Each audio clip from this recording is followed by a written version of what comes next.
Punjabi radio USA पेश करता है अज दा दिन सिख इतिहास विच।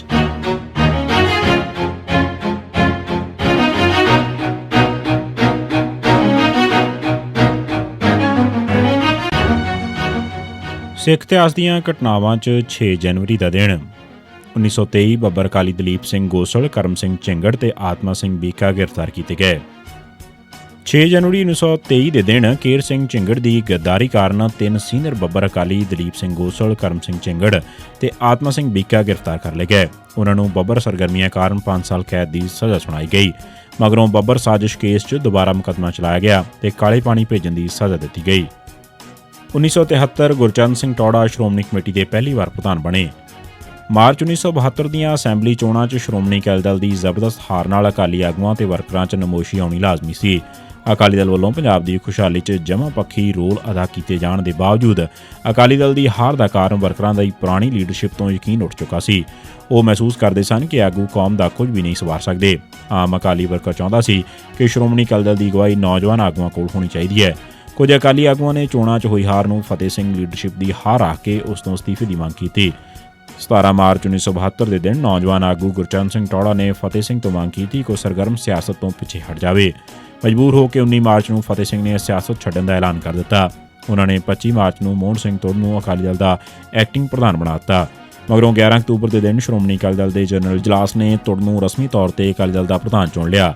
ਫਤਿਹ ਸਿੰਘ ਨੂੰ ਆਸ ਸੀ ਕਿ ਜਨਰਲ ਇਜਲਾਸ 'ਚ ਉਸ ਨੂੰ ਸਰਪ੍ਰਸਤ ਚੇਅਰਮੈਨ ਜਾਂ ਕੁਝ ਅਜਿਹਾ ਰਸਮੀ ਸਨਮਾਨ ਜ਼ਰੂਰ ਦਿੱਤਾ ਜਾਏਗਾ, ਪਰ ਜਦੋਂ ਅਜਿਹਾ ਕੁਝ ਨਾ ਹੋਇਆ ਤਾਂ ਫਤਿਹ ਸਿੰਘ ਨੂੰ ਬੜਾ ਸਦਮਾ ਲੱਗਾ। ਇਸ ਬੇਇੱਜ਼ਤੀ ਨੇ ਉਸ ਦਾ ਦਿਲ ਤੋੜ ਦਿੱਤਾ।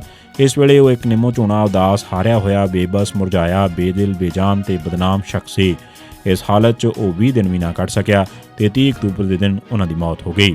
ਉਸ ਦਾ ਯਾਰ ਸ਼੍ਰੋਮਣੀ ਕਮੇਟੀ ਦਾ ਪ੍ਰਧਾਨ ਚੰਨਣ ਸਿੰਘ ਵੀ ਉਸ ਤੋਂ 24 ਦਿਨ ਮਗਰੋਂ 23 ਨਵੰਬਰ ਨੂੰ ਦੁਨੀਆ ਛੱਡ ਗਿਆ। ਚੰਨਣ ਸਿੰਘ ਦੇ ਤੁਰ ਜਾਣ ਪਿੱਛੋਂ 6 ਜਨਵਰੀ 1973 ਦੇ ਦਿਨ ਸ਼੍ਰੋਮਣੀ ਕਮੇਟੀ ਦੀ ਪ੍ਰਧਾਨਗੀ ਗੁਰਚਰਨ ਸਿੰਘ ਟੌੜਾ ਨੇ ਸੰਭਾਲੀ। ਟੌੜਾ ਦੇ ਆਉਣ ਨਾਲ ਗੁਰਦੁਆਰਿਆਂ 'ਚ ਬਹੁਤ ਸਾਰੇ ਸਾਬਕਾ ਕਮਿਊਨਿਸਟਾਂ ਨੂੰ ਨੌਕਰੀਆਂ ਦਿੱਤੀਆਂ ਗਈਆਂ। ਇਹ ਕਾਮਰੇਡ ਹਰਕਿਸ਼ਨ ਸਿੰਘ ਸੁਰਜੀਤ ਤੇ ਟੌੜਾ ਦੀ ਦੋਸਤੀ ਕਾਰਨ ਨੌਕਰੀਆਂ ਹਾਸਲ ਕਰ ਸਕੇ ਸਨ। ਇਹਨਾਂ 'ਚੋਂ ਬਹੁਤੇ ਹਮੇਸ਼ਾ ਵਾਸਤੇ ਟੌੜਾ ਦੇ ਵਫਾਦਾਰ ਬਣ ਗਏ। ਇਹਨਾਂ 'ਚ ਬਲਵੰਤ ਸਿੰਘ ਰਾਮੂਵਾਲੀਆ ਤੇ ਗੁਰਮੀਤ ਸਿੰਘ ਚੀਮਾ ਵਰਗਿਆਂ ਦੇ ਨਾਮ ਵੀ ਆਉਂਦੇ ਨੇ, ਜੋ ਕਾਫੀ ਸਮਾਂ ਸ਼੍ਰੋਮਣੀ ਕਮੇਟੀ ਦੇ ਮੁਲਾਜ਼ਮ ਰਹੇ। 1999 ਸਤਵੰਤ ਸਿੰਘ ਤੇ ਕੇਰ ਸਿੰਘ ਨੂੰ ਫਾਂਸੀ ਦਿੱਤੀ ਗਈ। 31 ਅਕਤੂਬਰ 1984 ਦੇ ਦਿਨ ਬੇਅੰਤ ਸਿੰਘ ਮਲੋਆ ਚੰਡੀਗੜ੍ਹ ਤੇ ਸਤਵੰਤ ਸਿੰਘ ਅਗਵਾਨ ਪਿੰਡ ਗੁਰਦਾਸਪੁਰ ਨੇ ਇੰਦਰਾ ਗਾਂਧੀ ਨੂੰ ਸਿੱਖਾਂ ਤੇ ਜ਼ੁਲਮ ਕਰਨ, ਦਰਬਾਰ ਸਾਹਿਬ ਦੀ ਬੇਹੁਰਮਤੀ ਕਰਨ ਤੇ ਹਜ਼ਾਰਾਂ ਬੇਗੁਨਾਹ ਸਿੱਖਾਂ ਦਾ ਕਤਲੇਆਮ ਕਰਨ ਦੀ ਸਜ਼ਾ ਦਿੱਤੀ। ਇੰਦਰਾ ਨੂੰ ਕਤਲ ਕਰਨ ਮਗਰੋਂ ਦੋਹਾਂ ਨੇ ਆਪਣੇ ਆਪ ਨੂੰ ਗ੍ਰਿਫਤਾਰੀ ਵਾਸਤੇ ਪੇਸ਼ ਕਰ ਦਿੱਤਾ। ਦੋਹਾਂ ਨੂੰ ਗ੍ਰਿਫਤਾਰ ਕਰਕੇ ਉਹਨਾਂ ਤੇ ਗੋਲੀਆਂ ਦੀ ਵਾਛੜ ਕੀਤੀ ਗਈ। ਇਹਨਾਂ ਗੋਲੀਆਂ ਨਾਲ ਬੇਅੰਤ ਸਿੰਘ ਦੀ ਮੌਤ ਹੋ ਗਈ ਤੇ ਸਤਵੰਤ ਸਿੰਘ ਬੁਰੀ ਤਰ੍ਹਾਂ ਜ਼ਖਮੀ ਹੋ ਗਿਆ। ਸਤਵੰਤ ਸਿੰਘ ਨੂੰ ਮਗਰੋਂ ਬਚਾ ਲਿਆ ਗਿਆ। ਬੇਅੰਤ ਸਿੰਘ ਨੂੰ ਮਾਰਨ ਮਗਰੋਂ ਉਸ ਦੀ ਲਾਸ਼ ਦਾ ਕੀ ਕੀਤਾ ਗਿਆ, ਇਸ ਬਾਰੇ ਕੋਈ ਨਹੀਂ ਜਾਣਦਾ, ਕਿਉਂਕਿ ਜੇ ਪੁਲਿਸ ਨੇ ਵੀ ਉਸ ਦਾ ਸੰਸਕਾਰ ਕੀਤਾ ਹੁੰਦਾ ਤਾਂ ਉਸ ਦੀਆਂ ਅਸਥੀਆਂ ਪਰਿਵਾਰ ਨੂੰ ਜ਼ਰੂਰ ਮਿਲਦੀਆਂ, ਜੋ ਕਿ ਨਹੀਂ ਮਿਲੀਆਂ। ਇਸ ਕੇਸ 'ਚ ਬਲਬੀਰ ਸਿੰਘ ਤੇ ਕੇਰ ਸਿੰਘ ਚਾਚਾ ਬੇਅੰਤ ਸਿੰਘ ਨੂੰ ਗ੍ਰਿਫਤਾਰ ਕਰ ਲਿਆ ਗਿਆ ਸੀ। 6 ਜੂਨ 1985 ਨੂੰ ਇੰਦਰਾ ਕਤਲ ਦੀ ਸੁਣਵਾਈ ਸ਼ੁਰੂ ਹੋਈ ਤੇ 28 ਜਨਵਰੀ 1986 ਨੂੰ ਇਸ ਕੇਸ ਦਾ ਫੈਸਲਾ ਸੁਣਾਇਆ ਗਿਆ। ਸੈਸ਼ਨ ਜੱਜ ਮਹੇਸ਼ ਚੰਦਰ ਨੇ ਸਤਵੰਤ ਸਿੰਘ, ਬਲਬੀਰ ਸਿੰਘ ਤੇ ਕੇਰ ਸਿੰਘ ਨੂੰ ਸਜ਼ਾਏ ਮੌਤ ਸੁਣਾਈ। ਇਹ ਆਮ ਚਰਚਾ ਸੀ ਕਿ ਇਸ ਮੁਕੱਦਮੇ ਦਾ ਫੈਸਲਾ ਰਾਜੀਵ ਗਾਂਧੀ ਦੀ ਕੋਠੀ 'ਚ ਲਿਖਿਆ ਗਿਆ ਸੀ। ਮਹੇਸ਼ ਚੰਦਰ ਫੈਸਲਾ ਪੜ੍ਹਦਿਆਂ ਵੀ ਥਥਲਾ ਰਿਹਾ ਸੀ ਤੇ ਕੁਝ ਮਿੰਟਾਂ 'ਚ ਹੀ ਲਿਖਤ ਪੜ੍ਹ ਕੇ ਉੱਠ ਵੀ ਗਿਆ।